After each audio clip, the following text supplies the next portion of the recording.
Elaine Culotti's back in the studio again. She's the grande dame of the Palisades. She knows everything. Back for an update. So we're still on the case. We're going to meet with Rick Caruso and walk through the Palisades with him. Of course, we did our vlog with Elaine. People can find at adamcarolla.com. People seem to be very interested in what's going on because I travel the country constantly and I go out on weekends and I'm in Wisconsin. I'm at the racetrack at Elkhart Lake, Wisconsin, and then I'm in Milwaukee, Wisconsin at the Pabst Theater, and people come up to me and they go, well, watch the vlog, interested? Thanks for keeping the vlog on. So Elaine is fighting the good fight. Hi. Hi. Yeah, to see you again. I mean, endless energy to keep it going.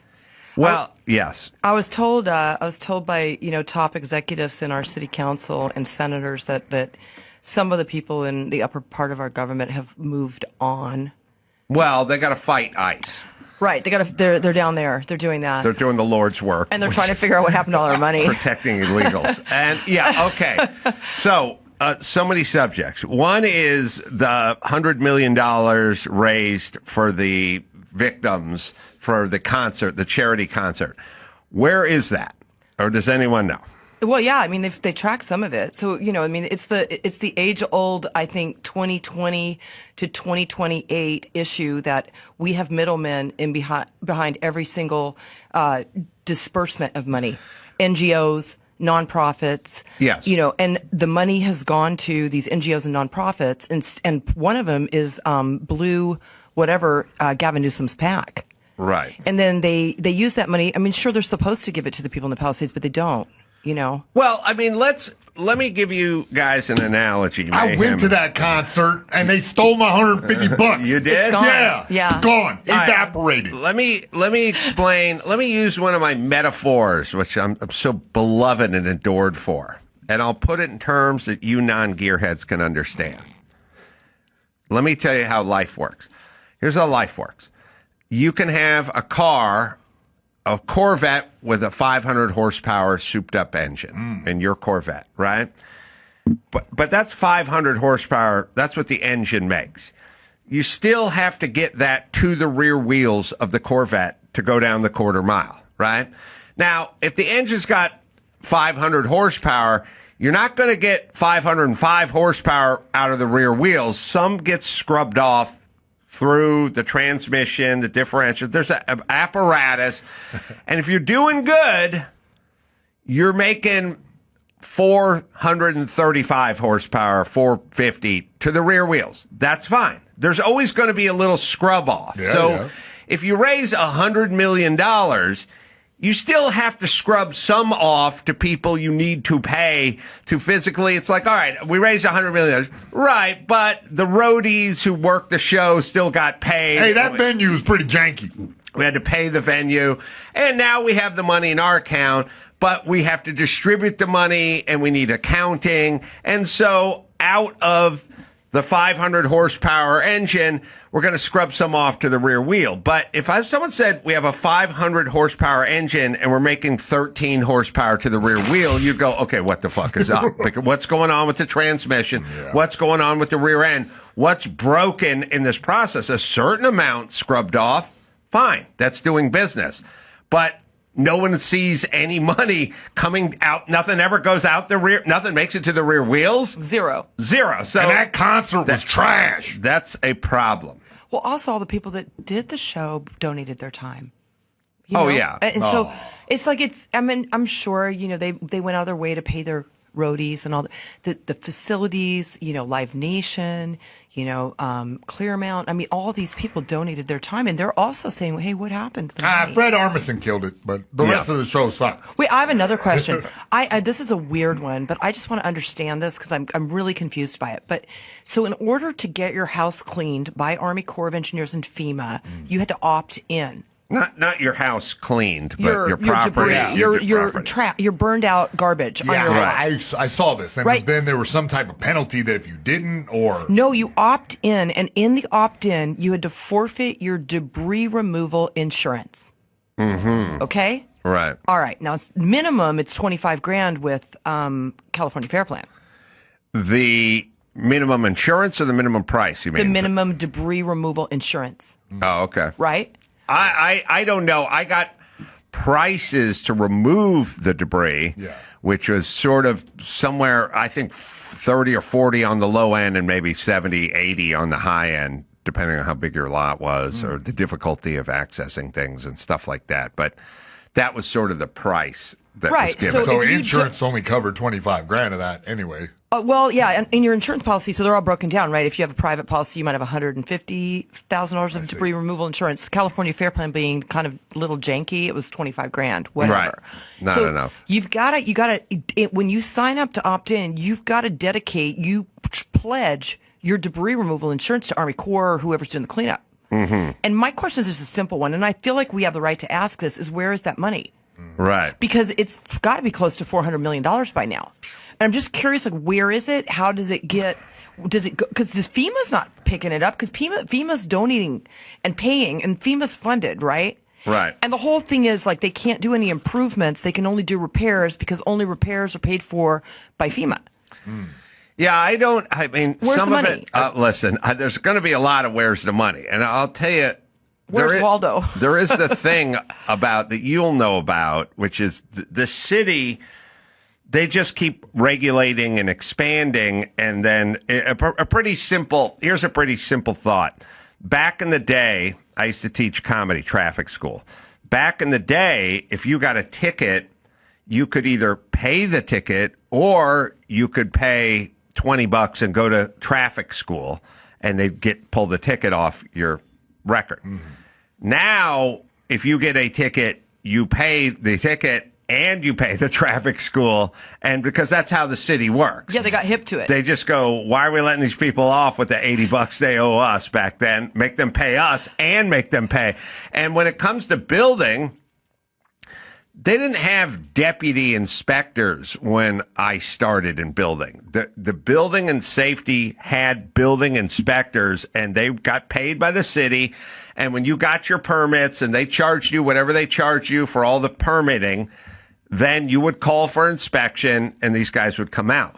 Well, now, if you have welding or some other specialty or something like that, you have to hire your own deputy inspector, which are not paid for by the city or by your permit. You pay them. They give you a certificate. You take it to the city. So meaning the city's like constantly growing, expanding, and then farming shit out. They're never cutting you a break. They're just doing less. And they figured out, just like the traffic school, you pay the ticket, you pay the traffic school, you pay the permit, and you pay the deputy inspector. And they're paywall, microtransactions, right. And it turns out microtransactions. it's just money everywhere. So expensive. Grading inspectors are really expensive.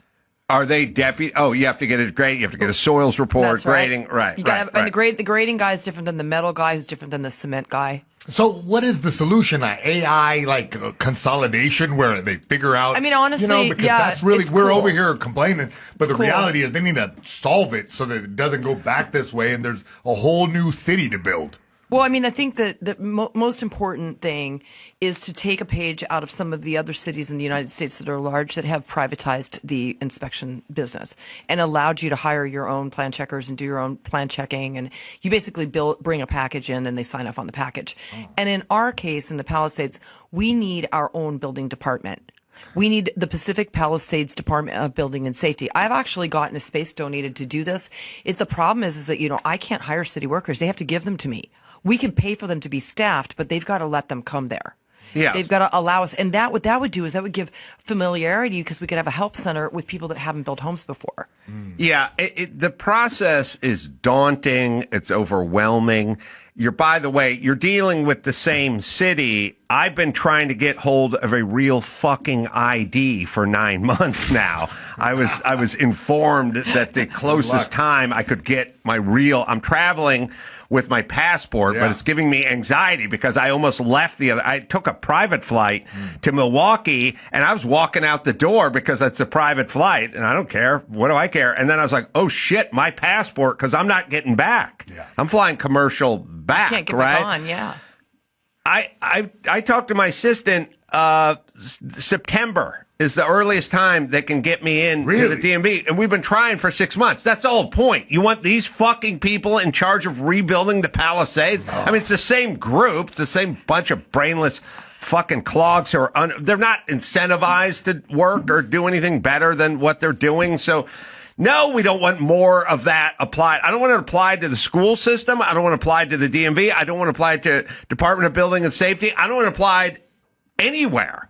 And yes, it's going to take people like you, Elaine, and other folks who are motivated. They're not motivated. They don't live in the Palisades. They don't care about you and your fucking burnt out lot. They don't give a shit about any of it. They never do. Just the person who's working TSA is telling you to take your belt off and go stand over there. They don't work for American Airlines. They're TSA. They don't give a fuck whether you make your flight. They don't care whether you make your flight or not. The liquid thing. Think of all the full bottles of like wonderful makeup and hair all my foundation, my rouge, my kissing potion, all gone in a dumpster. I had a guy. I traveled with a guy. Chanel. I had a guy at an expensive bottle of cologne. The cologne was like 5 ounces, but the max is 3.5. But he was showing him it's like less than half full. Oh, and the guy goes, well, all right, you don't have to throw it away, but take it to that trash can and just spritz it like 25. Like literally, just 3 ounces of Sauvage. Sauvage. Oh, my God. Well, he got lucky because normally they just confiscate it. Well, so here's the point. Do we want this mentality tasked with rebuilding the Palisades? No, we do not. We need people like you and Rick Caruso and other smart, motivated people to do things like, yes, there's no reason why anyone who lives in the Palisades should be heading to Van Nuys or downtown L.A. or Santa Monica. I don't know where the building department is. There's a West LA, but you can't do grading. You got to go downtown. Right. The whole point is they need they need a building with everyone like. Get this, the one stop. Okay, so the one stop they made for the fires, about 1,500 people have gone through it. I got all the math on it. 88 permits have been let, and about 18 to 20 of those are in the Pacific Palisades. So basically, all the big developers that have been stuck, they're like, let's go to this one-stop thing and let's get our permits done while everybody's helping, in one stop. It's not like these individual homeowners are barely getting out of the, ashes to try to figure out what they're going to do. And unfortunately, the one-stop then, it's going to get abused by all the people that have really been waiting years and years to get permits done. And it's great to have it, but it's not for us. It needs to be for us, Yeah. And anyway, Karen Bass cares much more about dignity and illegals being treated with dignity than she does about building shit because she's a process person. So she's going to be of no help. And also, I don't know where some of these people are at. They're somewhere between doesn't care and doesn't want. Like, I don't even know if she wants people to rebuild over there, but she certainly doesn't really give a shit. But that's not what she's interested. That's not where her interests lie. Now, there's a vid of somebody squatting. I don't know if you saw that video of a guy filming squatters. And who's the kid that used to be married to that girl Heidi that was talking about it? Spencer Pratt. Yes. Oh my God, he's really went after that thing. The video's fun. It's a young guy. Oh, that's Luke. I love Luke. You love Luke? Oh my God, yeah, we should call him. What's Luke doing? He's a contractor, but he's always got his boots on the ground. You should have him in. He's hilarious. He's super cute too. God love Luke. Hi, Luke. Man, it's like you're talking about me. All right, here we go. Here is the latest insanity over here in the LA fire zones. Squatters are overtaking vacant lots that burned down. Like this one right behind me here. This guy set up a whole campsite and I guess actually went down to the DMV, listed this as his address on his driver's license, and the property owner can't get them off. The police even showed up and they said, we can't do anything about it. It's got to go to the courts. Here's another one right behind me. This is two right across the street from each other, squatters who have overtaken these properties and the homeowners cannot get them off of the site. So if you're in Pacific Palisades or Altadena, I'd get some security fencing up right away, or you might lose your property to a vagrant and the county isn't going to do anything to help you. That vagrant got his real ID. Oh, yeah. He was in line in front of me. Yeah, okay. So here's What how it the works. hell? The city doesn't care. What in they the don't hell? care. So they're not Luke, gonna are do you anything. sure? Well, it's not like anything's happening over there anyway. Oh, Just- no, the no, guy no. can That's sit not. there. That is Where- very bad. That is very. There's this. I went to this, big like town hall meeting, and I met our Senator Ben Allen. Have you heard of him? No. So he's a pretty interesting guy, and he's the one that kind of wrote the whole, bill to get the money to do infrastructure, and it was tagged into this bill about having low income housing. And it got, right. I think it's 516 or something like that. Everyone is. So so that people know. There's an ongoing battle. So I lived in La Cunada, California for a long time. And anyone there, like Mark Garagos, the attorney, will tell you that California has been battling to put low-cost housing in La Cunada because there are no apartments and there's no... Because, you want that low-cost housing because you want to step out of your home and you want to look at balconies with busted-up kids' toys and beach towels hanging off it. That's how you always know you're in a great neighborhood when So you people feel are real? doing like when they use the balcony as storage essentially. So it just looks like junk on every balcony, but lots of towels Air hanging conditioning around. units that are leaning. Yes. So Bicycle rack. the good people of you see mountain bikes, Ski equipment. You see shit up there. It's always sad when I see the kids' castle toy thing out there. But anyway, Sun bleached. it's always the poor people always shoving shit out on their balcony. But no one in La Cunada wants that, so they fight and fight and fight. Now, what Gavin Newsom and Karen Bass, their idea of utopia is all the poor people just get to move into my house and live with me because that's what's fair, according to them.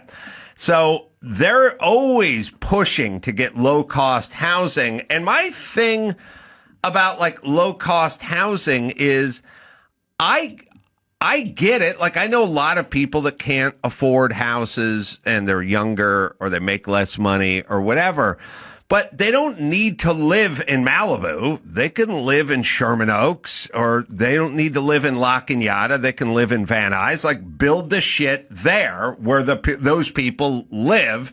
You can't shove them into the Palisades. It's not, and by the way, it's not going to work. It's like when they go, oh, we're going to get this, kid, he's from an indigenous tribe or whatever. His SAT scores are 400, but we'll shove him into Harvard and that'll be great. It's like, no, he's not going to flourish in Harvard. He needs to go to state school. Where'd you go again?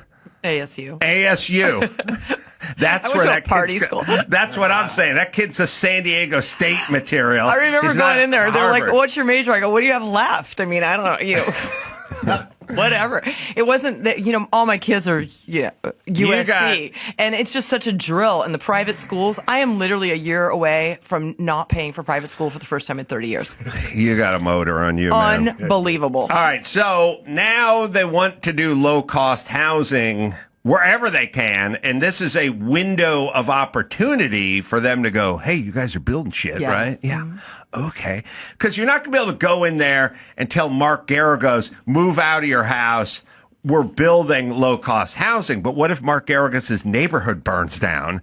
Then they go, okay, Mark, instead of you rebuilding, how about we put some shitty apartments here? So is that what's going on with the Palisades? Well, so what I got from Ben Allen is that the bill that was written was actually already written and kind of had gone through Senate. So they don't have the money in City Council to rewrite all these bills. It's very expensive. So what they did is they took an old bill and they combined new stuff and they put it together and it blew up. Everyone's like, they're trying to do local, and he was trying to defend it and he couldn't. And so he's the one that kicked it to next year.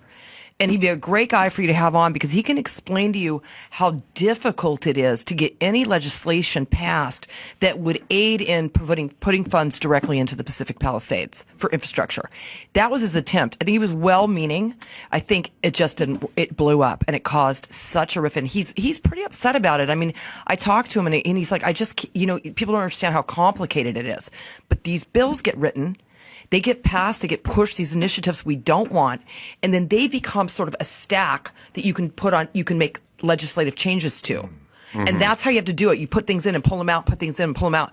And that's kind of like pork belly, or whatever they call it. You're constantly changing something. And this poor guy. Sneak that in there with that. But is there any like collective bargaining going on with the people who live? I figure a lot of people of wealth who have these places, that have burned down can band together and sort of make a lot of change because they have a lot of resources at their fingertips. The issue is that because government's fully funded by taxpayers in every single state, that the only way that you can really have a lot of pull is to kind of control your taxes. If you control your taxes as a city, right, then you have more power because they're trying, especially Palisades. It's like $500 million of property tax annually. So it's really huge compared to like East LA where it's like 18 million or whatever. Okay. It's like very big difference. Yeah. So for Pacific Palisades to be like an independent city through de-annexation or succession or something like that would be like a nightmare for the city. But that's the only way you take back your power. And so that's my idea is like, why don't we just de-annex, like put a little border around the 90272 and just start pitching a fit? We can easily get on the docket for that. The Palisades would sign off on that because people just want to have some power, some say. We are in this huge Los Angeles metropolis and our money is unfairly distributed to areas of LA that have problems that we don't have. And then if we say we want that money, then we're elitist. So it's kind of a nightmare. But at the end of the day, Altadena should do it and so should Eaton. And so, because if you don't have any power over your property tax, especially, then you don't have power over police department, schools, fire department, and infrastructure. Those are the things that property taxes pay. So if you have this outrageous, huge lump sum that you dump in, you're not going to get that back into your streets. Yeah. And right now, if there was ever a time we need it, it's right now. And instead, we get mansion tax. It's the exact opposite. Tax. They're like, we're going to charge you, for your burnt out lot, 5%, or. Wow. Are you in the mansion tax zone? Oh, yes. You will pay ULA. Let's not call it mansion tax. Let's call it what it is. It's a total boondoggle scam. Yeah, it's a levy. Okay. Yeah. So this levy, goes into your sale as a transaction. So transactional. So if your lot's worth more than $5 million, you're done. And I have seen multiple lots on the market that used to be worth $7-8 million. They're selling them for $4,999,000 because they don't want to pay it. Yes. So, it's and also the thing that drives me nuts about the government is they go the wrong direction with stuff, which is, I'll misquote it a little, but if it's more than $5 million, you pay 4%. If it's more than $10 million, you pay 5.5%. It's like, no. Everything else works the other direction, which is why you're already paying a lump more at 10, at 4% than you are at $5 million. Why is it going up? It's like, well, here's what I'm saying.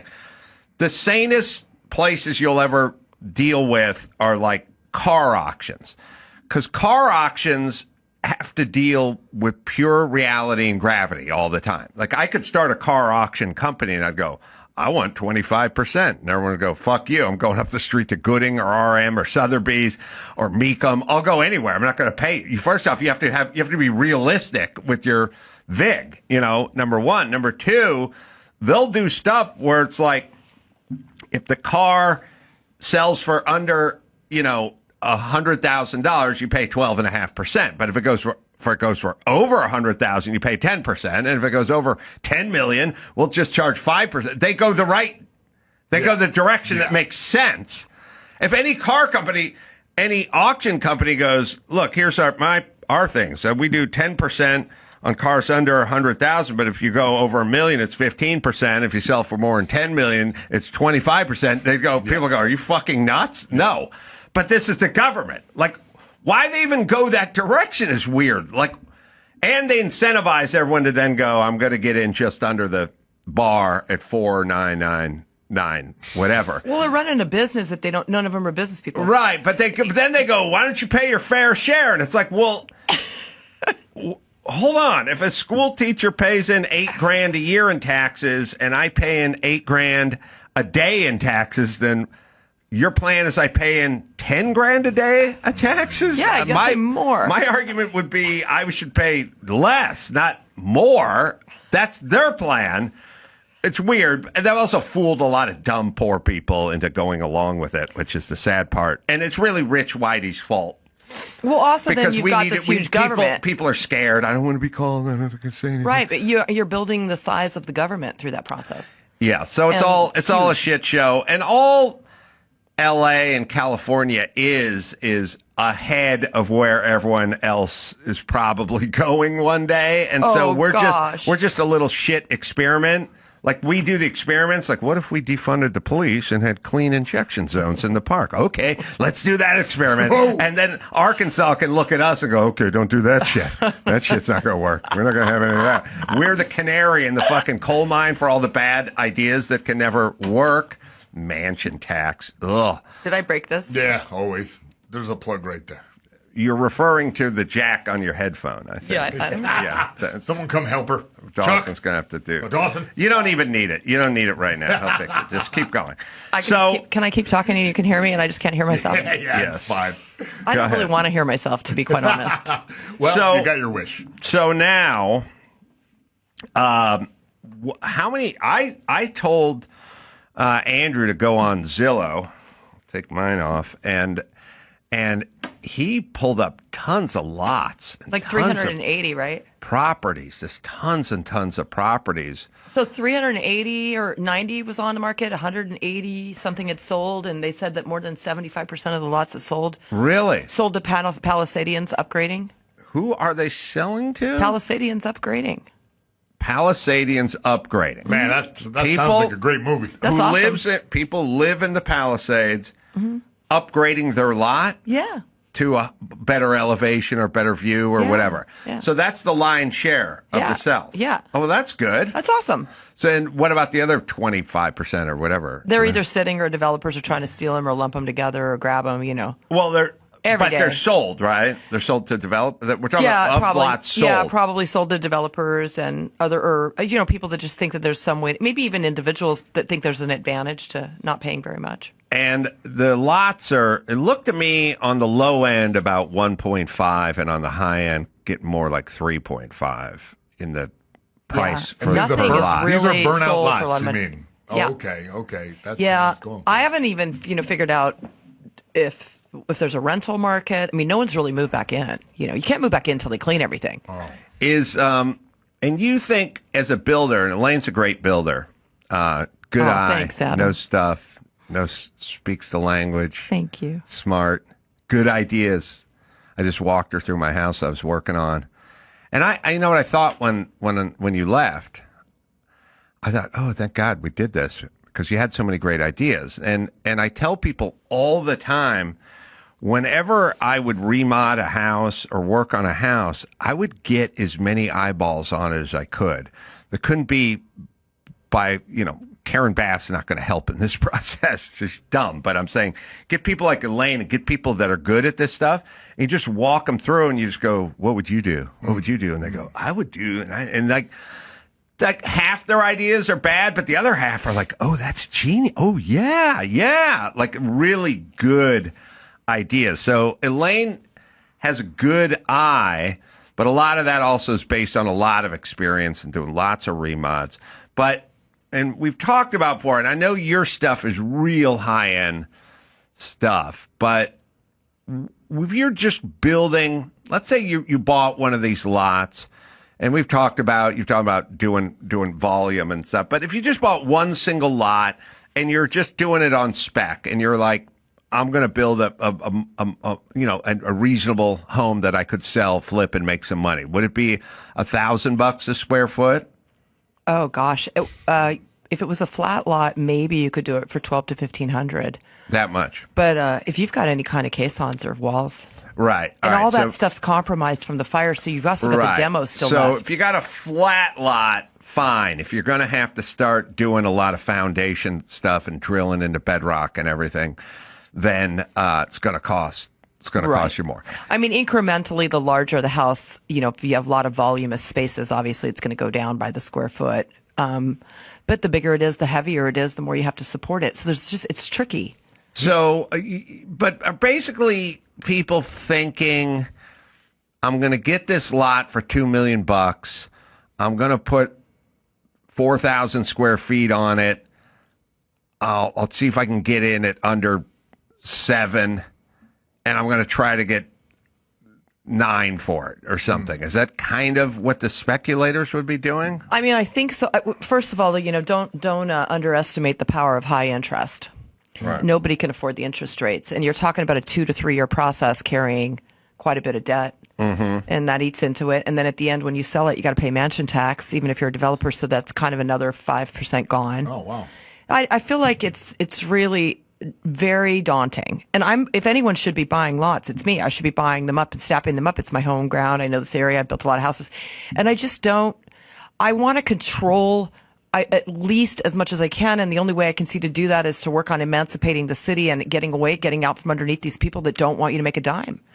And the city's set up to, completely and totally torpedo all of your dreams when it comes to building a house and making money. That's right there. It's just a the nightmare. raison debt. Homes.com. Some might say that Homes.com is the best home shopping site. And it may be Homes.com's super comprehensive and transparent agent directory. Or maybe it's that Homes.com is the only site that always directly connects you with the listing agent who knows the home the best. Perhaps it's because Homes.com has the most in-depth neighborhood content of any home shopping site that's extensively researched to highlight the personality of each neighborhood. Yeah, it's probably all the above. Homes.com goes above and beyond to bring home shoppers the in-depth info they need to find the right home. I like just cruising Homes.com just to see what's out there and get caught up, but that's a hobby of mine. Homes.com. We've done your homework.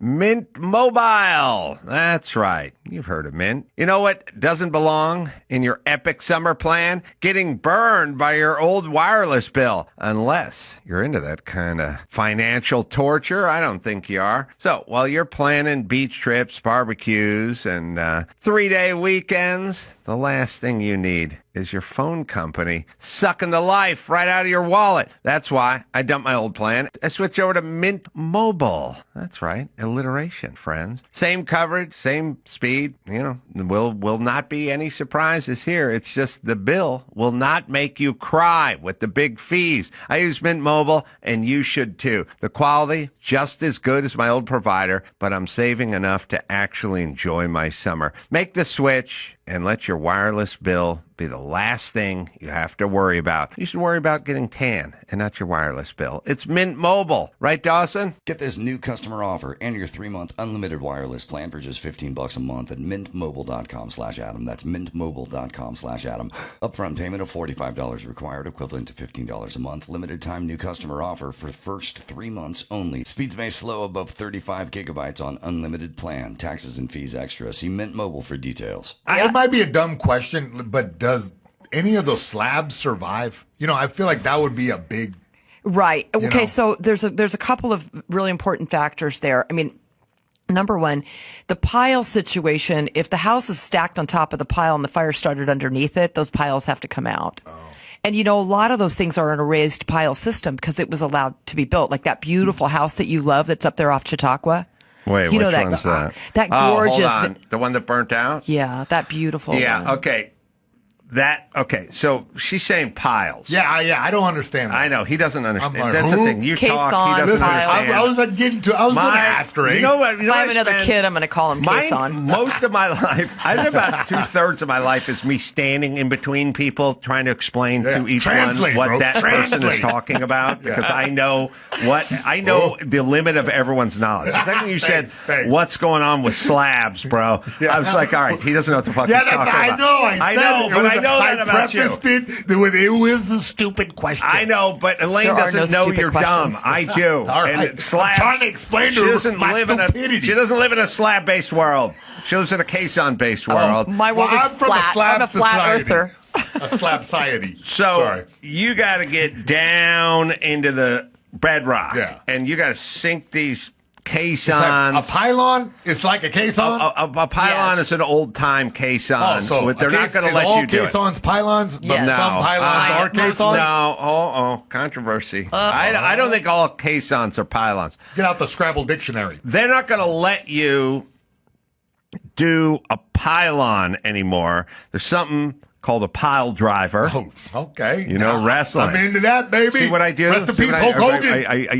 I unite this way. Yeah, he's making it really complicated. The pile driver Yeah. is the thing from like the 20s or the 30s with the steam thing, and it would drive the telephone poles into the ground. Undertaker was back then? Undertaker would do the pile driver, and you could make a pier Yeah. with a I pile got driver. it. So right into the bedrock with the ka-ching. Not into the bedrock, Oh, but my bad. down. Down deep enough where you can put a... You're not getting. I don't think you're pile driving into the bedrock, but maybe you are. I don't think so. But here's because bedrock is rock, and you're not putting the telephone pole through the rock.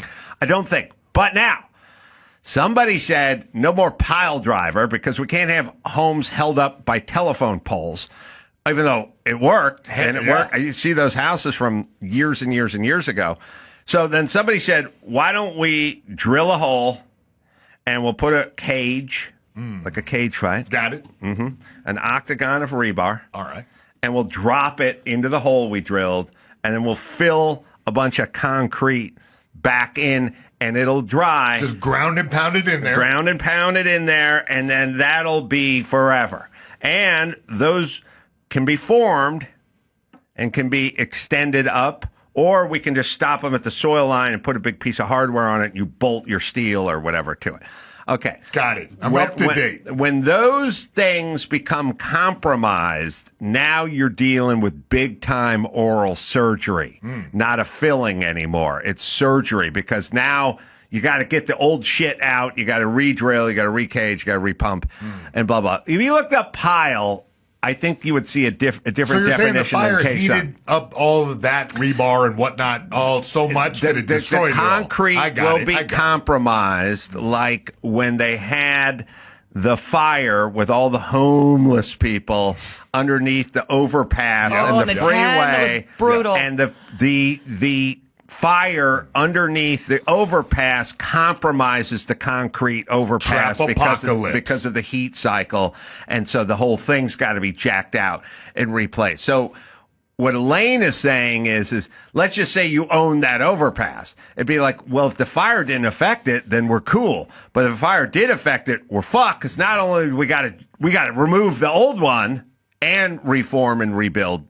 Yep. So what I was asking, did a lot of that survive or none of it survive? Like what percentage? Because those guys gambling on the lots there, $2 million.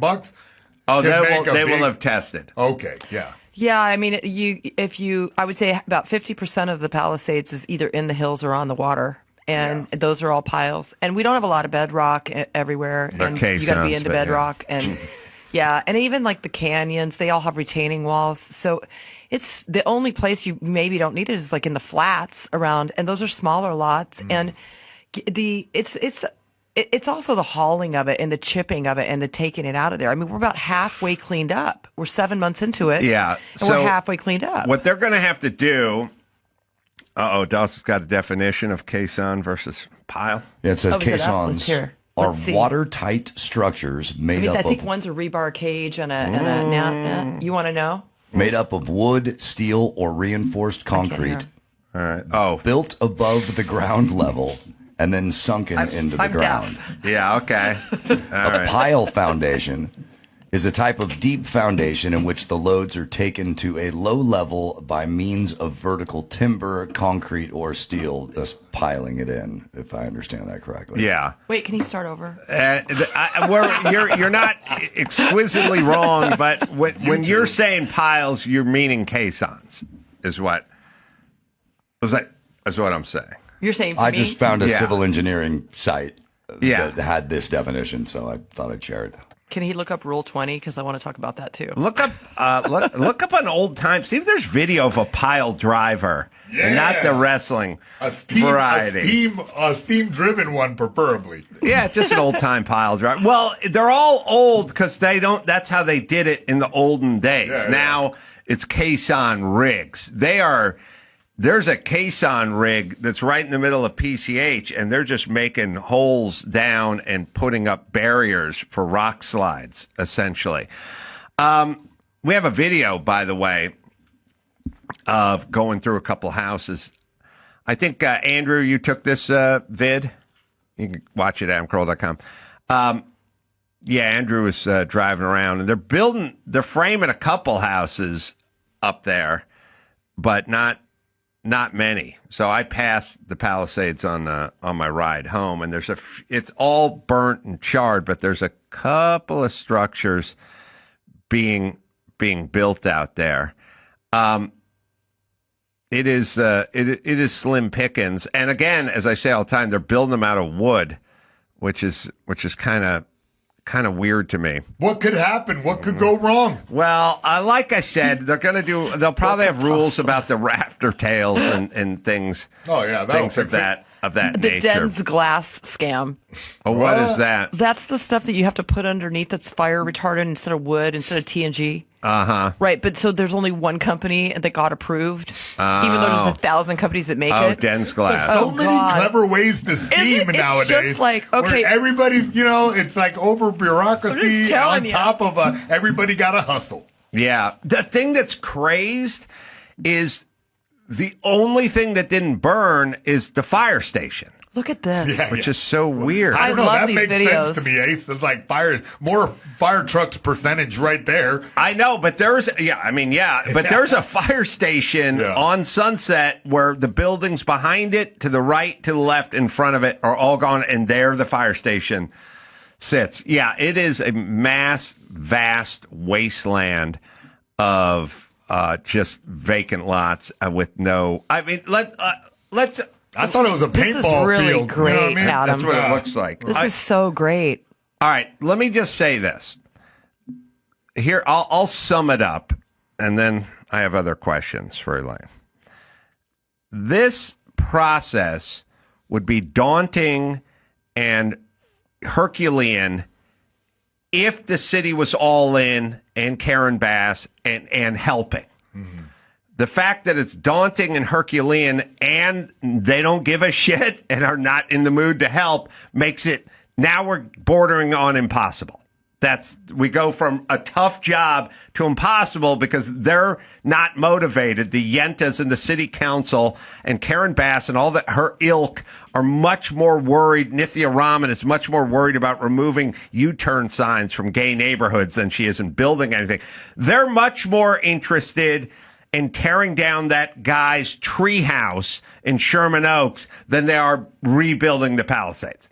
That guy's treehouse got taken down 2 months ago in Sherman Oaks. That's their focus, not rebuilding, taking a guy's treehouse down. That's, by the way, do any of these crazy bitches even understand the optics? Like, does anyone in their fucking office go, maybe we shouldn't be tearing down a guy's treehouse while people over the hill are still sifting through ashes, trying to rebuild their life. Maybe this seems like our priorities are in the wrong place. Maybe it's just a weird optics thing. Mark Garagos could rent that treehouse. Anybody could rent it. It was definitely a sleeping quarters. Why would they do that? Why would they? That's low-income housing. Nithya Raman, the same retarded bitch who blamed Toyota for catalytic converters and wants to take down signs in gay neighborhoods, was also in charge of taking the treehouse down. So that's what she does. Wait, what's the no U-turn sign thing? Oh, God. I want to know. Oh, my God. Please tell me. Here, it's all about bandanas, okay? You want to put one in your back pocket. Now, depending on what you're into, all right? That's how you signal I'm everybody. into the pile driver. All What right. color's that bandana? Oh, my God. I believe it's black for the Undertaker. Oh, dear. In the Hyperion and Silver Lake in the gay neighborhood, they put signs saying no U-turns, like in the 90s, because guys were cruising, having sex on people's lawns and shit. And so, I know. So instead Don't of stop, just keep going. So they were saying, like, you can't just keep. What if you lived in that neighborhood and on a Tuesday at 2 a.m. you saw the same El Camino just going back and forth and back and forth? So the residents got together and they said, we're putting a no U-turn sign up so people don't just keep cruising for gay sex on a shrub in front of my house. But then, of course, that's an attack on the gay community, which I always like. It's like, nobody said you can't just go to a bedroom and butt fuck each other. They said, we don't want you to do it on our lawn. But now Nithya Raman had to snap into action because that's her those are her people. You know, and what everybody's I mean? happy now. The signs are up. They're The down. signs are down. Listen, they're gone. Who cares Okay, about the sign? listen. The treehouse is down. Yep. The sign is down. The catalytic converters are gone, and you're not doing any rebuilding in Palisades. So her mission is accomplished. You understand? Her focus. That's all the priorities. That's how she loves to roll. All right, so mission accomplished. So we're okay. So we're dealing with a lot of dumb, you're gonna yentas. meet with Rick tomorrow. I'm meeting with Rick. So Rick, would support de-annexing, Right. but he won't do it. Well, okay, let me explain something about the people in the city, the Rick Carusos of the world. And I've told you once, but I'll say it again. I know the guy who ran the Staples Center or crypto or whatever we're calling it. I know him well. I went on a long boat ride. We go on boat rides with people, you get to know them, because it's confined. You're sitting there, you're just drinking beer, and you're bouncing up and down, And the implication. I went all the way to Catalina and back with this guy, and I said, "You run the Staples Center?" "Yes, I'm in charge."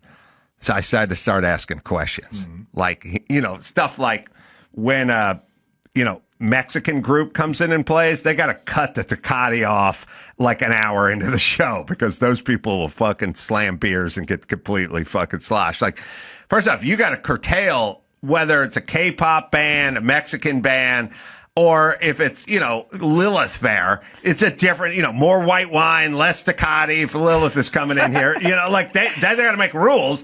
And they're the most pragmatic people in the world. Like these people, when Menudo comes in, the Menudo reunion happens here and they open for Los Lobos, we're cutting the beer line off 45 minutes in. So they profile. They profile every business profiles because, they literally go, look, we want more. They're also probably ordering more hot dogs and churros and less Chardonnay. You know what I mean? Like they got to figure it out because they can't be out of shit or have people vomiting everywhere. Like they do it. So I talked to him about that, because I profile.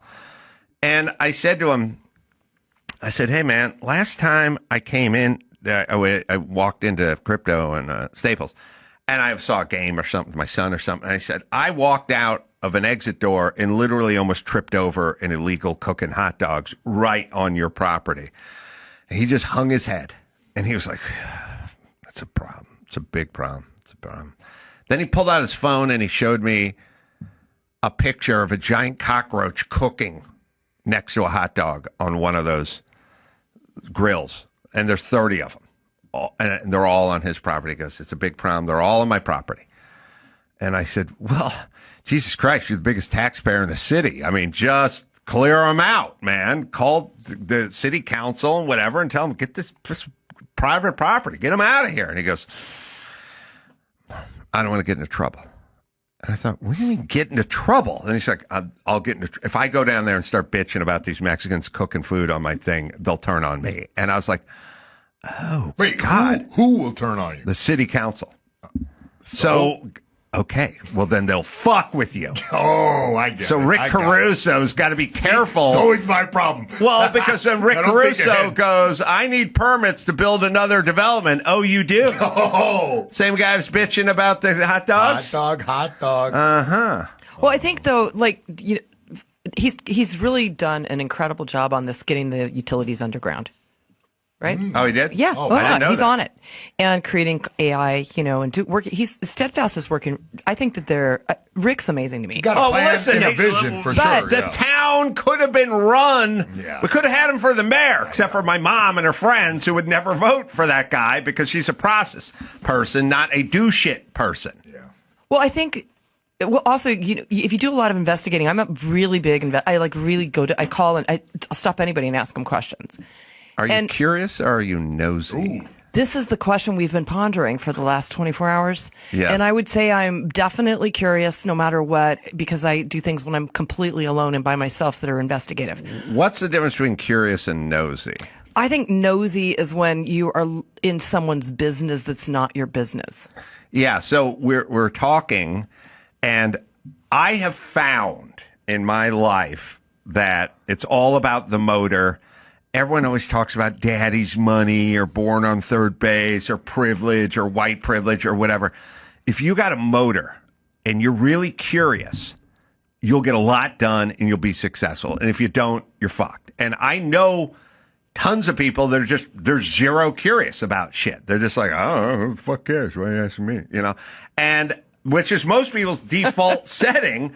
And then there's curious people, and curious people are always asking questions and following up, and they become successful really fast. But then we realize nosy, while it shares qualities with curious, it's actually a detriment. Yeah. Because you spend too much time worrying about other people's shit and getting involved with other people's shit, and you don't benefit at all. It's curiosity in the wrong direction. That's right. You know what I mean? You're worried about things that don't concern Right. So you. Elaine is curious, but not nosy. I could care less about most people's problems and things. Me too. Especially my kids. I'm even the same way in my relationship. I'm like, stop. What do you, could you just not tell me your problems so I don't have to tell you mine? Yes. I just, let's just get on with it and have a good time. But builders are constantly, that's Rick Caruso, that's Trump, that's Elaine. You guys are in a hurry all the time because it's always what's next? When are the windows coming? When are the windows coming? When is this arriving? Everything is a constant state of what's the next arrival of the next material or the next trade or the next whatever. You're not nosy. You need answers to all this stuff, and you're occupied with it. There's only so much time in the day. Like you're thinking about. I just feel like you have to drive everything. You got to drive your kids to go to school. You got to drive, you got to drive every idea. You have to drive everything. If you're not driving things, if you're not leading the pack, then get out of the way. Yeah, I know, but leadership requires driving things. Right, but we're in we have a fundamental problem that I don't think people really understand, which boils down to sort of psychology. It's all psychology. Like you just go, look, what are these kids learning at school? They're going there, and they're dressing up like a Palestinian and fighting Jews and stuff. Like, what the fuck? And they're going to vote for this Von Dami guy. What the fuck? Where are they getting these? They come back, they're pissed off. Drew's kids came back from college, they're pissed at him. You're white, you're rich, you don't know anything. It's like, I bought you, I paid for college. I have pissed one off. too. You have one of those too. Maybe she can marry Drew's kid. The point is you go, where did you learn this shit? Who told you this shit? Who all of a sudden you're marching for Black Lives Matter and you got red hair and you don't fucking know any black people? Like, what the fuck? How'd you decide Palestine was oppressed? Where did you get all this shit? Okay. Well, if Elaine and Adam Carolla and Rick Caruso were professors and teachers and head of school board, they wouldn't learn any of this shit because we ain't interested in that. Rick Caruso would be talking about money, finances, and building, and compounding interest, and you'd be talking about carrying interest, while you're rebuilding and all stuff. And those kids will come back with a master's in mechanical engineering. They know the difference between a caisson and a pylon. They know it all. I definitely would not teach women's studies. I would just take it out of the curriculum. But it doesn't make sense. My mom is a Chicano studies major. She never got paid a fucking nickel. She looks like Tom Petty. You think she fucking... She didn't want it, but here's the whole point. I love Tom Petty. Yeah, you don't know how it feels. Then you would love my mom. That was the point. Here's my point. That was funny. I got it. Here's the point. The point is who is teaching these classes? Well, it's a bunch of socialist light people who sort of hate the government, hate the white man, and whatever. And that's what's coming out the other end. All right, who's in government? Bunch of people that like being in charge, but don't feel like working that hard, but like to get paid, but don't really want to compete in the private sector. So that's who's in charge. And so you come up, Miss Chatty Cathy with a motor and go, hey, what's going on with those permits? What's going on? They go, slow it down.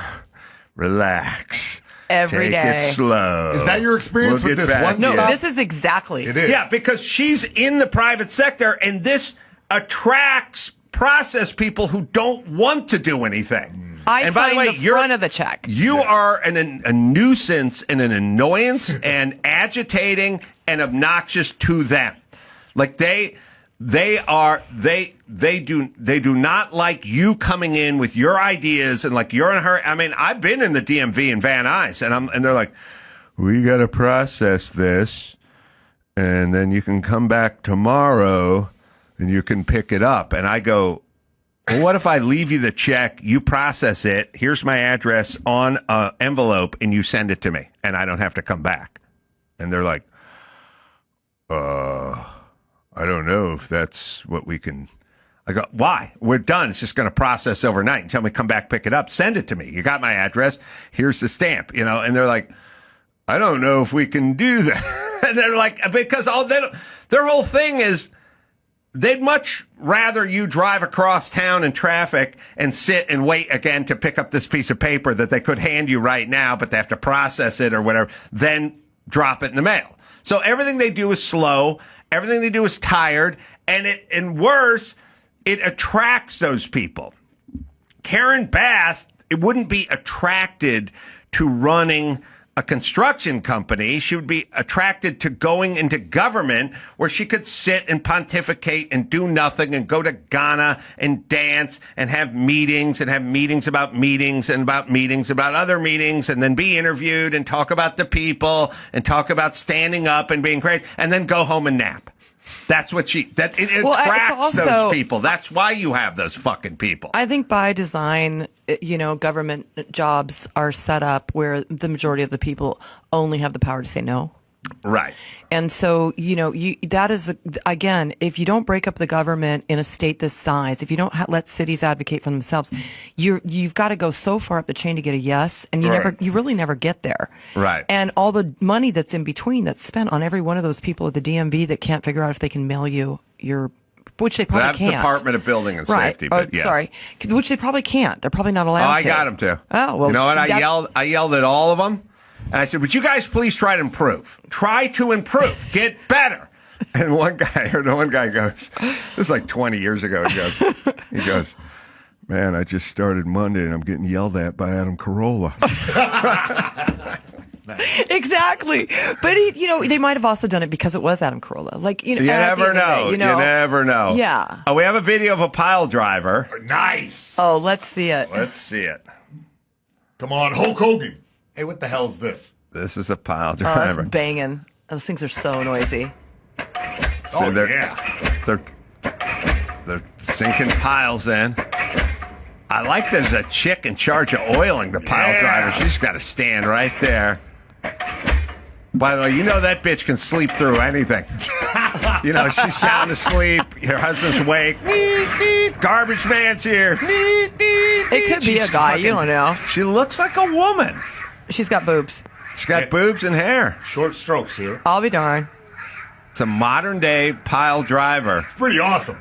What are they putting in? That's cool. Is that one next to it? They're taking a telephone pole that's probably wrapped in steel or something, and they're just driving it into the earth. Oh, I see. By the way, there's no way I could work on the pile driving rig without at some point like throwing in a tall boy beer, smash. Hey, I got a medium-sized pumpkin. Look. There it is. Pulling it off. Dun, dun, dun. Oh, wow.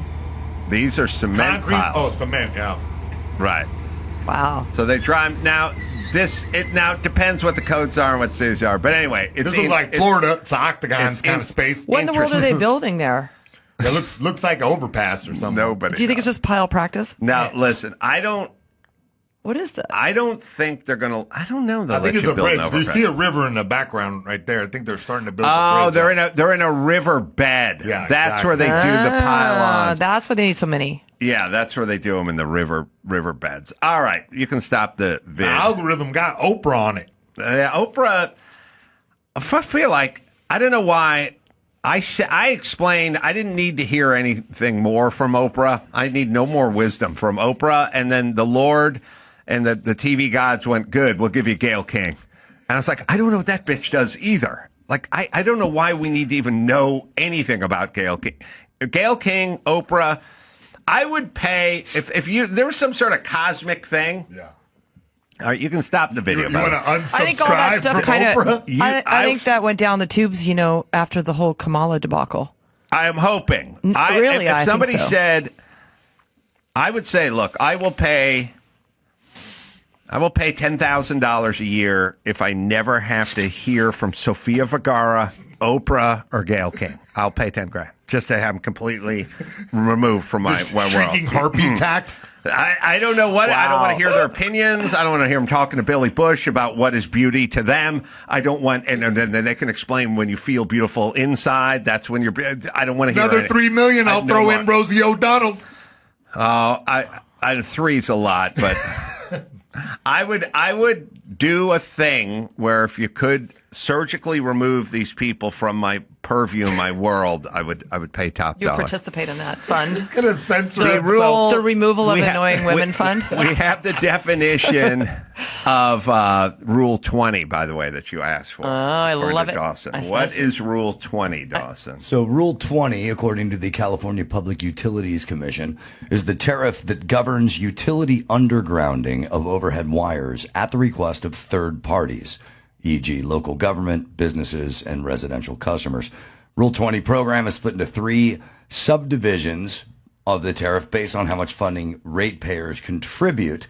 It says, and so I hope you have more information on this, but the idea is that they can use it to eliminate an unusually heavy concentration of overhead lines. We're talking about burying power lines. Are they going to do that in the Palisades? Are they doing that in Malibu too? Well, okay. So first of all, Rule 20 is kind of boring when you listen to it. No shit. Right. I know. So, but what I want to tell you about Rule 20 that's important is that that's extra funding to get our comms, which is like AT&T and Spectrum and Comcast, into the same trench in the road that the utilities are going into. Okay, so you don't want to put the power in the road and then have a pole with your Spectrum on it. Yeah. Right. What's the point? Right. And SDG&E, I think, approved what's called Rule 20 Section D, which is funding to make that happen. And I brought up something in the city council meeting. And by the way, if you could get Tracy Parks on here, it would be really awesome because you could ask her about this. She's a city council person. Right, and she's our city council person. She's I know. a great gal. You know, Most she's people listening don't live in her district. That's what I'm just trying to. Well, she's trying. give her a Listen, title. she's the thing is she's trying. But whether she's got the skill set yet is tricky. But you can teach people that are interested. I love. Our politicians are like, well, this person's a bitch who's doing nothing, and then this person is trying, but she's, not really up this, But she's smart. She's a lawyer and she's smart. She just doesn't know the business. Right. All right. know. So I would love to talk to her because at least she's trying and she's on the happy side of this. So these are the things. You're going to be my medium for getting things done because I have a big mouth. All right. So I can't meet with these people because I could get them, unelected quickly. Well, the other thing too is people are very like, whoa, I gotta watch it. It's like, I don't watch what? Rebuild the fucking city and the do your city's best to rebuild gone. What the are you city. going to lose? How much lower can you get? I'm running for re-election. Why don't you run on rebuilding the city then? Get focused. Karen Bass could probably have gotten reelected if she just got out of the way. They're on their third czar. They hired a new company now. Oh, a rebuild czar. They're they're just like you know what they are? These guys are like accountants for construction, right? You got to get a consulting company. It goes back from 2020 to 2028. We've got to get rid of all these NGOs and people that are in the middle. Right. Because the money comes in, then it goes to you, and then I come to you and go, okay, did you get the money? You're like, yeah, I got the money. And then you give me half of what you got, or less. Yeah. Because you're expensive. Everybody puts a stamp on it, yeah. Right. Okay, so Rule 20, should be under DWP so that we get money under a specific grant and a specific distribution to pay for these utilities to go in. And then the utility companies, they pay that money back out of the services. That's $50 million a month of services to download your stupid Spectrum in Pacific Palisades. Right. They should absolutely pay to put their own utilities underground. Elaine, it also looks like if the local government will just say, okay, all the power lines have to be buried now, the cost of that is included in the rate you are paying for that service. That's right. So what's the problem? All right, Elaine, let me tell people they can go to your website. They want to find out what you're up to. It's best to just hit me up at Lipstick Farmer. I'm on Instagram, Lipstick Farmer. I'm, the hated baby boomer. And at the end, I just had my 60th. Mm-hmm. And at the end of the day, I think it's best to hit me up on Lipstick Farmer because I can actually work Instagram. Mm-hmm. We got it. All right, Elaine, thanks for the input. We'll do the news right after this. Folks, life does not come with a manual. Oh, it'd be nice. I don't read very well, so I don't know. I'd probably screw that up. Every day you're out there, you're making choices, some big, like, should you finally clean out that garage? Some small, like, should I have that third breakfast burrito? That's a lot in one day, but I can handle it. It'd be nice to get a little help being human. For that, there's Life Kit, podcast from NPR. The show's packed with real stories and simple, actionable advice that cover everything: fitness, routines, mental resilience, tackling burnout. Personally, I checked out an episode that was dealing with stress, and you know me, I've seen my fair share of stress. It was refreshingly practical because I like pragmatism. No sugarcoating, no fluff. The hosts are thoughtful, and the advice is straightforward. You get clear takeaways you can put to work today. Life Kit isn't just another self-improvement podcast. It's about figuring out how to live a little better, one step at a time. Am I right, Dawson? Listen now to the Life Kit podcast from NPR. O'Reilly Auto Parts. That's right. Bring it down a little. O'Reilly Auto Parts. The jingle. These guys are in the business of keeping your car on the road, don't you know? O'Reilly Auto Parts offers friendly, helpful service and the parts knowledge you need for all your maintenance and repairs. These guys are good, and I use them all the time. I use them every neighborhood I move into. I find the O'Reillys, and that's the one I use, and I've done it my entire adult life. So whether you're a car aficionado or an auto novice, you're going to find the employees at O'Reilly Auto Parts are knowledgeable, helpful, and best of all, they are friendly. So stop by O'Reilly Auto Parts today, or you can visit us at O'ReillyAuto.com/Adam. That's O'ReillyAuto.com/Adam. It's time to check Adam's voicemail. Hey, Adam. So my friend says there is no car in the world that looks good in canary yellow. I say the Lamborghini, and that's it. What say you, brother? Peace out. You can leave us a message at 888-634-1744. I'm with him in that I don't like canary yellow for cars, and no, I don't even think the Lamborghini looks that great in canary yellow. That old Corvette with the white panels on the side? Maybe you can No, they didn't make 62, wasn't it? They didn't make any of those in canary yellow. All right, but I don't think. I feel like that's in my head. Maybe I saw somebody's like. I'll tell you what's in your head, Mayhem. What's that? Pylons. Caissons? No. There's two cars that work in canary yellow, in my estimation, and nothing more. It's a, let's see, 69, 70 Ferrari Daytona convertible, and a Dino Ferrari. Dino Ferraris look okay in canary yellow, and there's quite a few canary yellow Daytonas and quite a few canary yellows, yellow Dinos. Those two look okay. Everything else, no. There's one more. A taxi. A taxi looks good as well. Now, there's a non-canary yellow Boss Mustang that's in the school bus yellow, they call it or whatever, but it's really orange. But I got in a big argument with a guy once. So I said, that Boss Mustang is orange. And I said, it's yellow. And then the name of it is School Bus Yellow. But it's orange. But anyway, don't get me started. All right. Man, we'd found out that Hulk Hogan was gone and Ozzy Osbourne. And I guess these guys, Brian Wilson. Now, this has to happen to everyone who gets old. People that are a little older die. But in the past, the people weren't ubiquitous parts of our lives. Yeah. Like Hulk Hogan has been a part of your life since you were born. Oh, yeah. I mean, you didn't know. You've never I don't know a world without the Hulkster. You don't know that world. No. And you don't know a world without Ozzy Osbourne in it, right? So that then becomes weird because you've never even, like, these people are just ubiquitous types that are supposed to always be around, and they're just gone. Yeah. And we're going to be, there's going to be a version where it's like, well, I mean, we can do the math on everyone's going at some point, but I'm just saying we're going to have to sit here and live in this world where you go, there's no more David Letterman. There's no more anyone you grew up with. On a long enough timeline, the survival rate is 0. That is correct.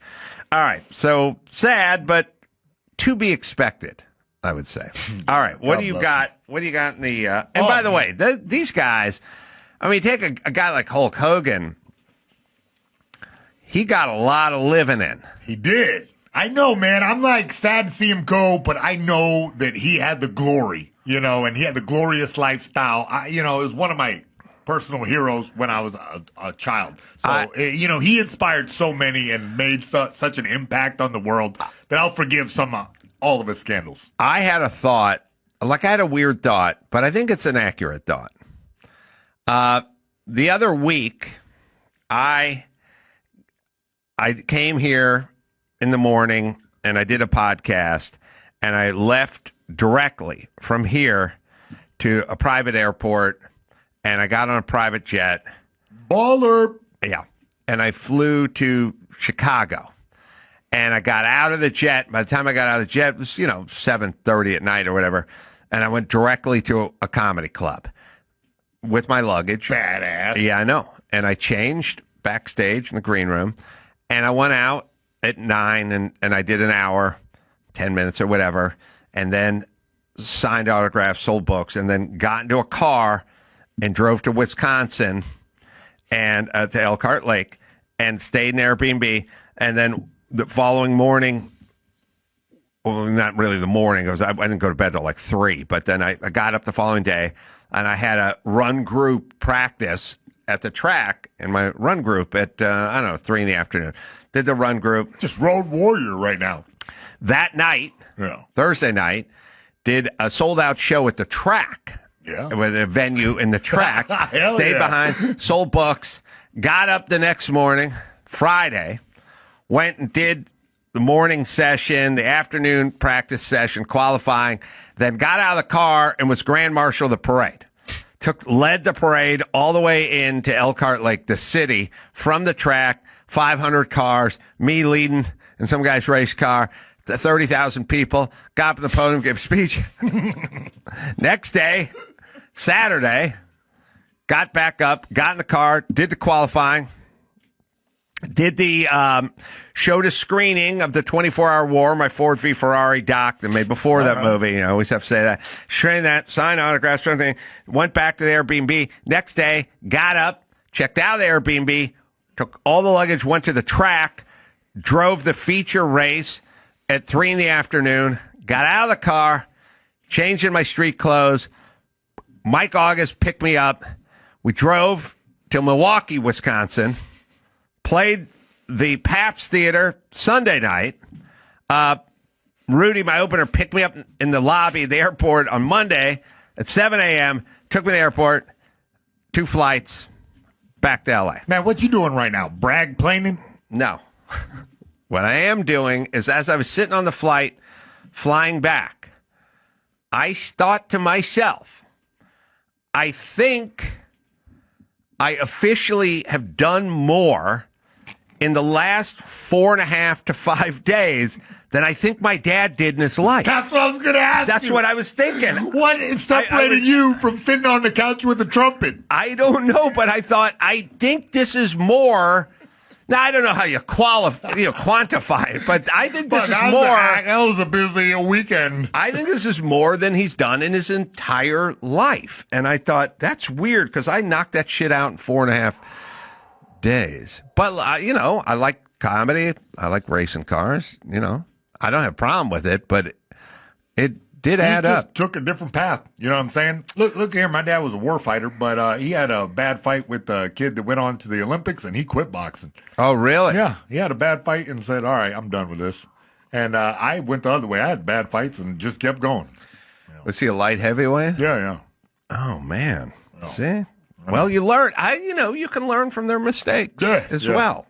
All right, sorry. What do we got? Oh, the news. Yeah, we're doing the news. Well, look. First off, billionaire Tyler Perry fired his aunt and financially cut off his family members, saying he's not welfare.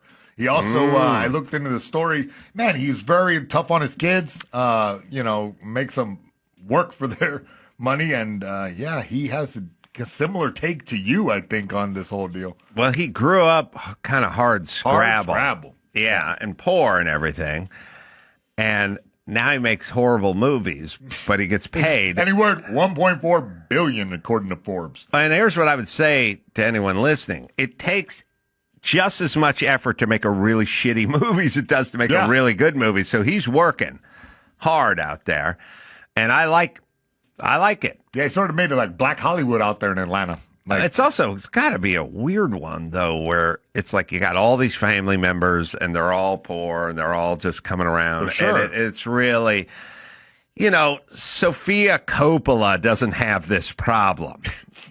But Tyler Perry does, because he doesn't come from where she comes from. Her dad doesn't own a vineyard. You know what I mean? So that's got it. Listen, here's the bummer. Here's the bummer about that, because I've experienced it on a smaller scale, much smaller scale.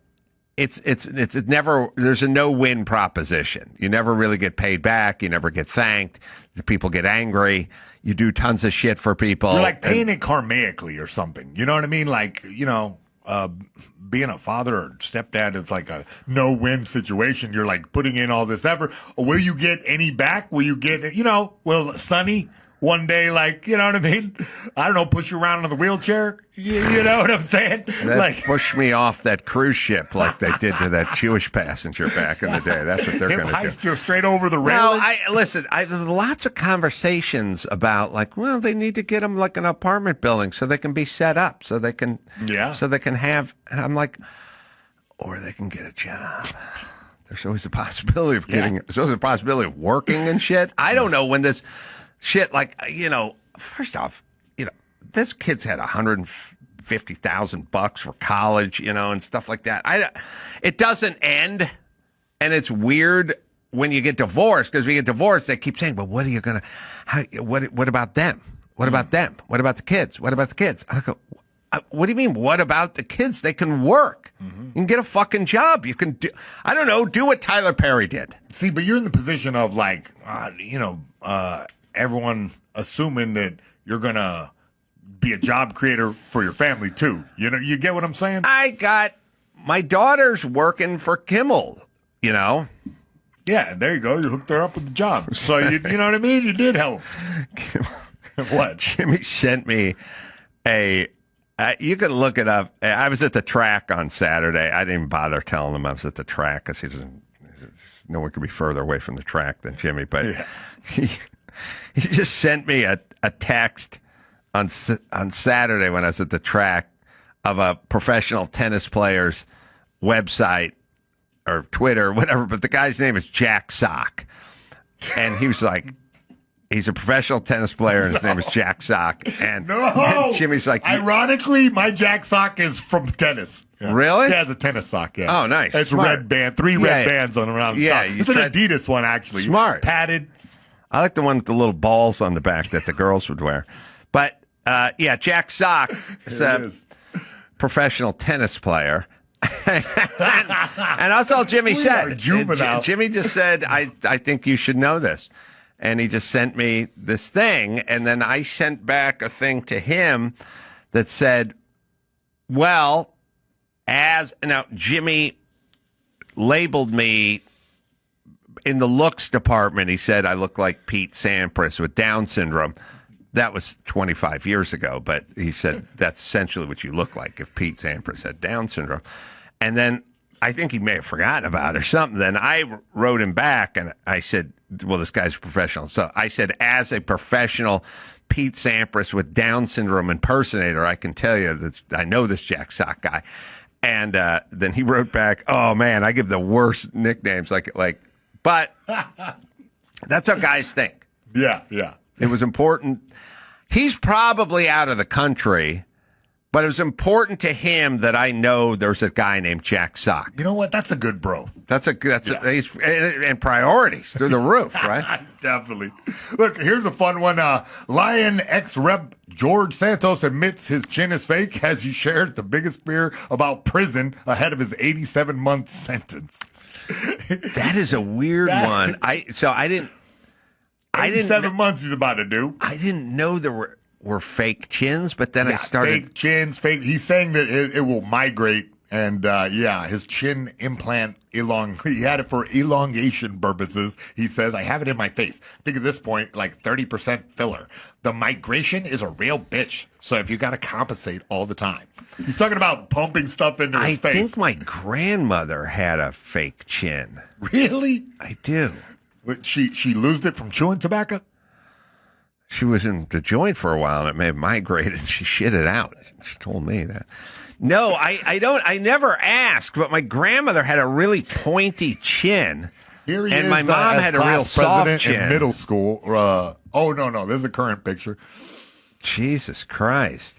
Yeah. It looks all right. I would have known it, but I do think my grandmother had a fake chin. For what reason? You mean like, what? Come on, man. You can't just leave it at that. Elaborate.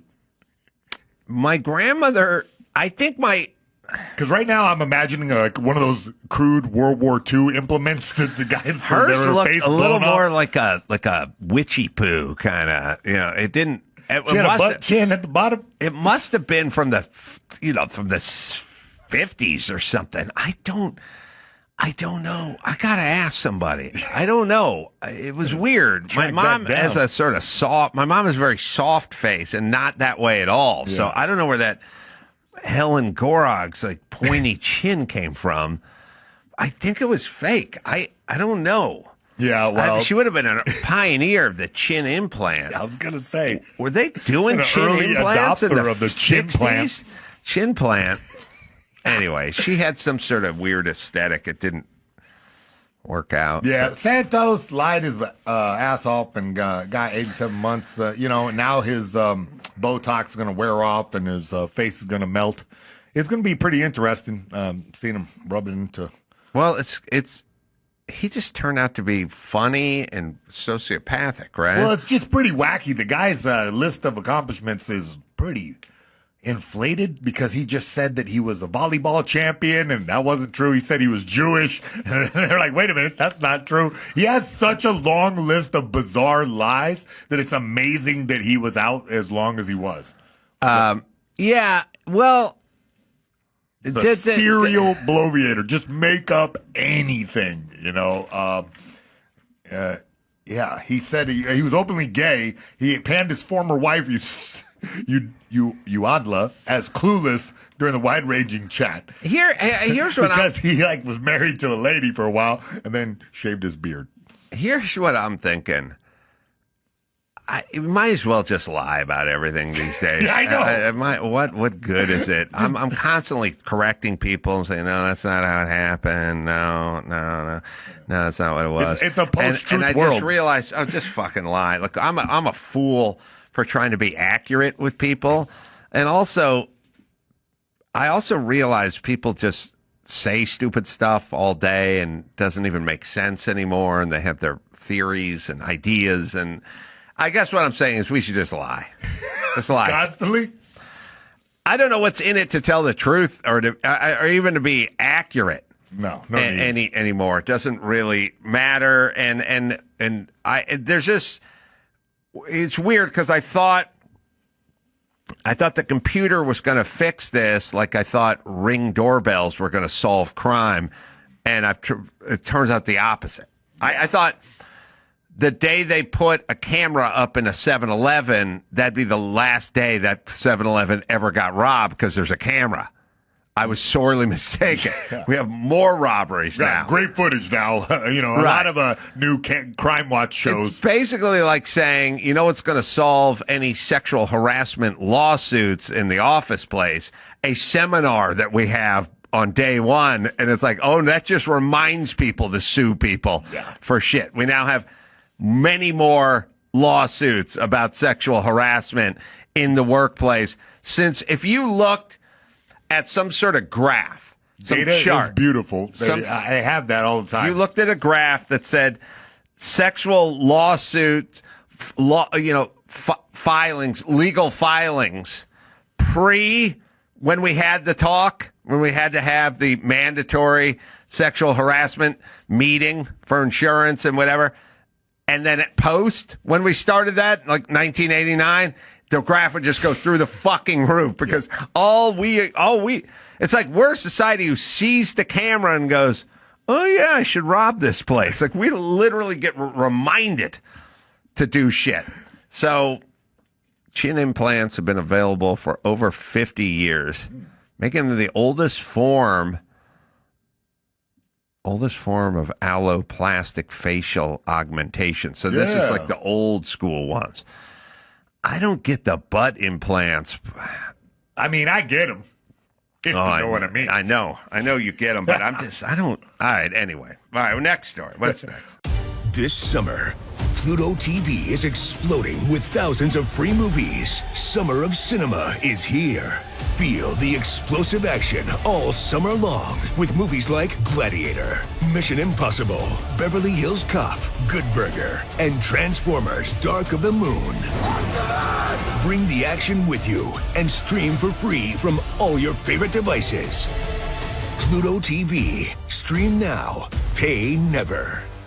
Simply Safe, y'all. Here's the deal. Most security systems, well, they wait until after someone breaks in. It's too late by then. I use Simply Safe because it actually stops crime before it starts. Imagine that. A little prevention. Their Active Guard outdoor protection has these AI cameras and real people watching your place. That's right. So it's always like someone's home. If some creep is lurking around, the agents can talk to them. Flip on the spotlight, even call the cops right then. Not after your stuff's gone. No contracts, no hidden fees, none of that nonsense. Over 4 million people trust Simply Safe, so it's not just me. It's a whole bunch of other smart people. You can start plans at just about $1 a day, so that ain't much for peace of mind. Get a 60-day try it free, money back guarantee.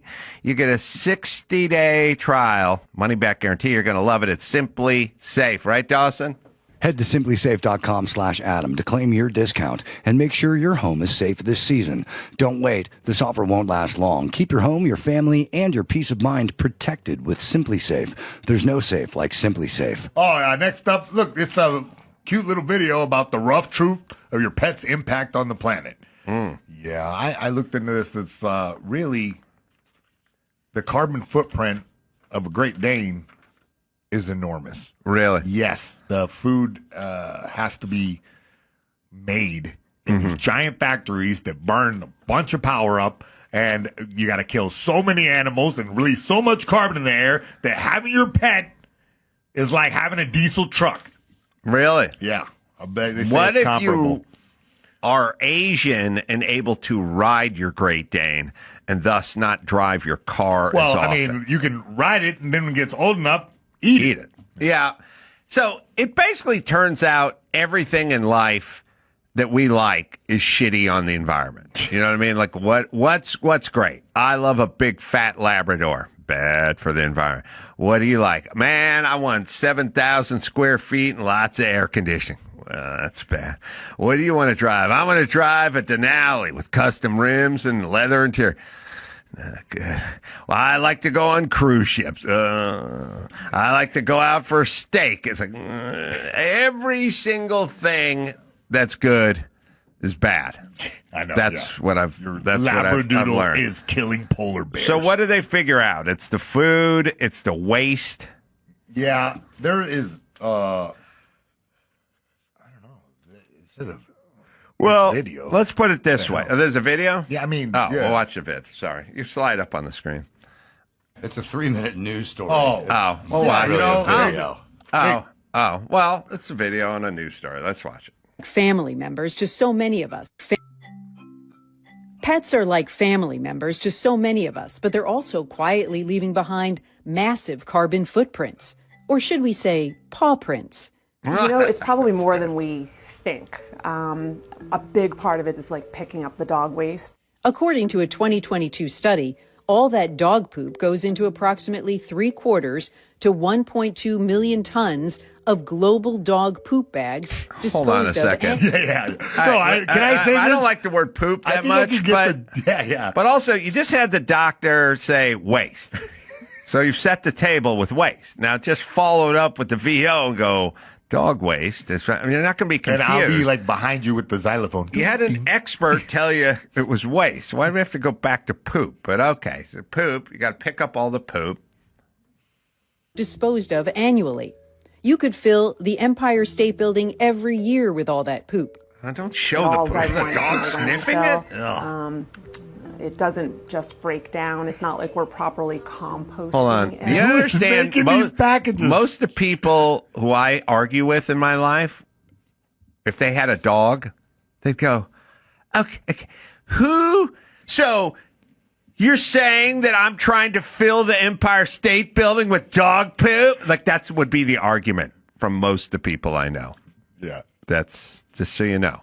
That's who I argue with. Okay. I said to Mike August, this will make Dawson laugh. He goes, well, they fired that Colbert because he had a problem with Trump. I said, well, but the show was losing money. Nah, it wasn't losing money. I go, I heard it was losing money. Where'd you hear that? This is, by the way, when I told him a year ago Trump was ahead in the polls a year ago. He's like, no, he's not. I go, well, that's what the polls say. Where'd you hear those polls? I go, just the polls, Mike, whatever the polls are. Yeah, I don't believe it. Well, you're just making up polls? I go, no, Mike, they're polls, and he's leading in the polls. That's all I'm saying. Yeah, right. What polls? The presidential polls. He's leading it. So I don't know. Okay, that's all I'm telling you. So he goes, $40 million. Get the hell out of here. I go, I don't know. That's what I heard. Where'd you hear that? I go, I don't know, everywhere. That's all I hear. Yeah, right. Who's saying that? Fox or whatever? I go, I don't know. That just seems to be the answer. I don't know. Nah, that's bullshit. It's making money. They just they're scared of Trump. So I go, I don't know. That's what I read. I just read in all things that it's like losing like $40 million a year. He goes, if it loses $40 million a year, do you think they would have canceled it 10 years ago? I go, yeah, Mike, I'm saying now. I don't say it's always no one ever said it's lost 40 million every year since the day of conception. They're saying advertisers and ratings have sloughed off and now it's losing money. No, 5 years ago it was making. I'm not. By the way, do you think that's what I'm saying? Answer is who knows. We're having an argument. So those are who I argue with, by the way. But yes, that's what I'm saying. It's lost $40 million since day one. And they just kept it on for a decade as a loss leader. All right. So they're not putting poop inside that. All right. Let it out to the dog. Alone, dogs and cats are responsible for an estimated 64 million tons of CO2 each year, according to a 2017 UCLA study. Most of it tied to what's in their food bowl, an issue that eco-minded companies are now trying to figure out. Human-grade pet food is problematic. It's a dog food commercial. It's kind of obvious because it tends to have more meat. Chilled pet foods, they're going to be much more costly environmentally and otherwise to package and to transport. Turns out one of the most climate... All right, stop for a second. Get fresh pets. Did he say human-made? Yeah, human grade. Human grade. Yeah, he's saying pet that like food. having good quality dog food is better for the environment than. Oh, that's better. Yeah, because like I said, the carbon footprint of those factories that make the dry food is significantly higher than just chopping up a cow. All right, all right. Is actually the most familiar. dry kibble with low meat content.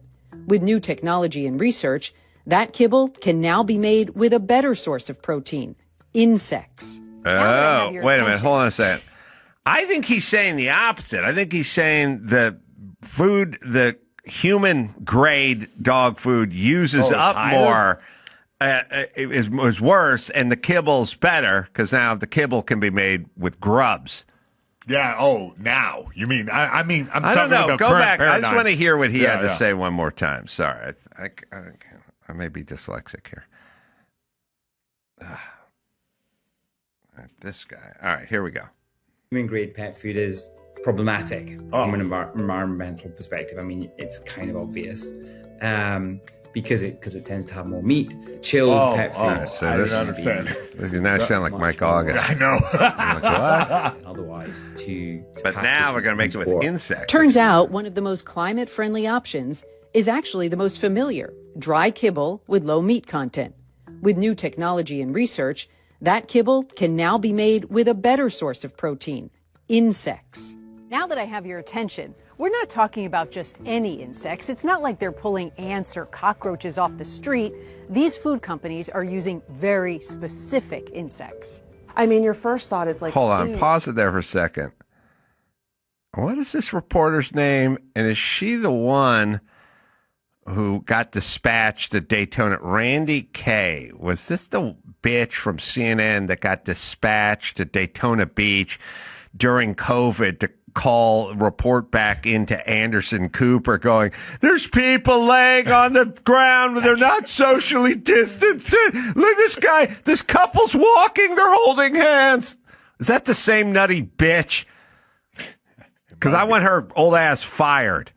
Because somehow she reminds me of that fucking shrew cow who was reporting back to disgusted Anderson Cooper, who couldn't believe that Americans were let on the beach during COVID, and then showed B-roll of people walking alone on the beach, which is exactly the safest place and thing you do. You run this, you can look for that. Insects. It's not like they're pulling ants or cockroaches off the street. These food companies are using very specific insects. I mean, your first thought is like, ew. But at the same time, insects provide a really solid source of protein. Yeah. They would tolerate it actually very well. Just like it's well tolerated by human beings. It's just the idea of getting over the idea of where it comes from. Several pet food companies are using insects. One of these companies, Yora, says the insects they use take up only a fraction of the land needed to raise cows or chickens. Amount of water used, for instance. So we use 5,000 litres of water to produce 10 kilos of insect protein, whereas you'd need 1.1 million litres of water to produce the same amount of beef. Switching to insect-based... Hold on, I got it. But let me tell you something from Slippery Slope Guy. Let me tell you what this is about. All right. It's not about the dogs, it's not about the food, it's not about the protein. It's the transition into our Soylent Green economy. They're talking about green economies. They don't mean green, they mean Soylent Green. That's right. You understand? What happens now is you start feeding the pets the insects.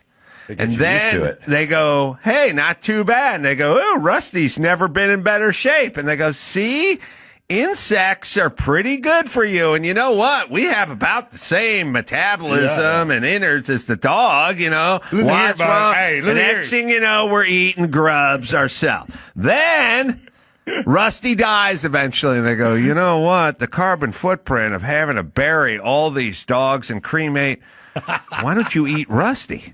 Rusty, he just ate grubs. You're eating grubs. Now Rusty's dead. You should eat Rusty and not impact the thing. And then you die. And they go, well, you don't want to have him cremated or embalmed or anything. And it's a big environmental impact burying all these people everywhere. What if we started eating Nana instead? Now we're in full Soylent Green. They're starting with the cows and the methane. Now we're going to the grubs. Now the dogs eat the grubs, then we eat the grubs, then we eat Nana. You understand? It goes from cows bad, grubs good, Rusty eats grubs, Rusty dies, We eat Rusty. We eat grubs. We eat each other. It's all spelled out in the movie Soylent Green. You understand? And when they say soil and they mean green movement, they really mean Soylent Green. Mm-hmm. Understand? I got it. Understand? And this is going to fucking thank Bill Gates for all of this. This is where we're going. Understood? I got it. Was that Charlton Heston? I believe so, yes. It was Charlton Heston, and it was like Soylent Green is people. Yeah.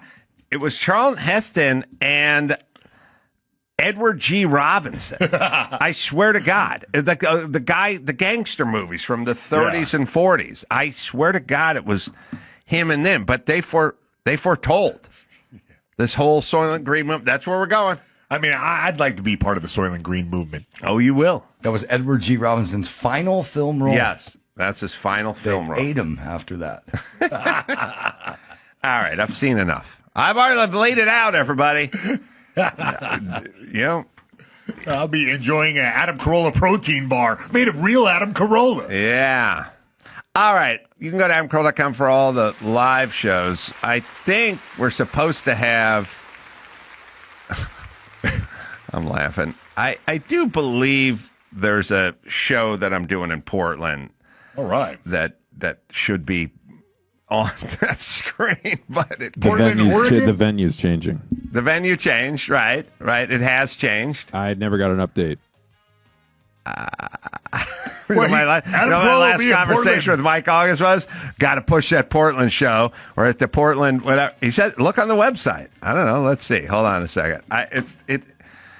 It's all this is this is what happens. But I blame Mike. Portland, Oregon. He's coming to town. Yeah, it's at what comedy club on our website that I think we put up, or I was told we put it up.